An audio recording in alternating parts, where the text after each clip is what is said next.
Speaking of standards and clearing something from the public, this is why there were dead fish in the Business Bay Canal.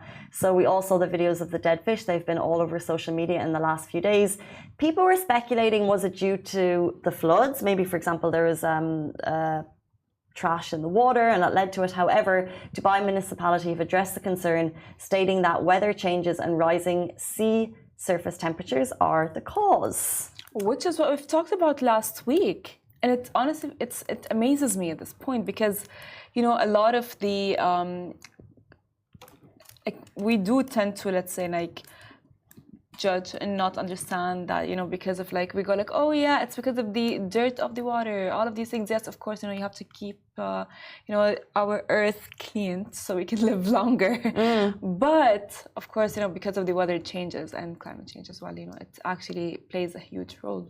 So there's something that we discussed that we saw in the media last week called the El Nino. And it's a weather condition that actually leads to temperature in the sea rising, and then it can be amplified by climate change, but it is something that happens in this region, so it's actually not unheard of. But what the authorities are doing is that they're clearing the area.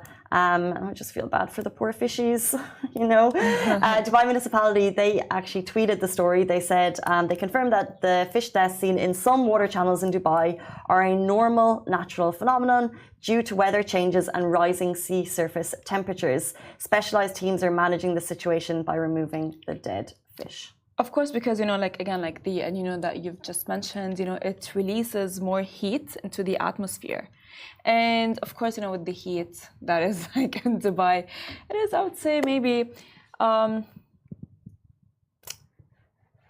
have no idea what to say. But yeah, I think it's just like, you know, the El Nino is there to blame. Well, it's Dubai municipality say it's a natural phenomenon that happens due to weather changes. So although I think when we see it, it's quite shocking to see all the fishies. But let's hopefully, I don't know. I just feel bad for the fishies. It's got nothing to do with the floods, which is basically what I think people are realizing.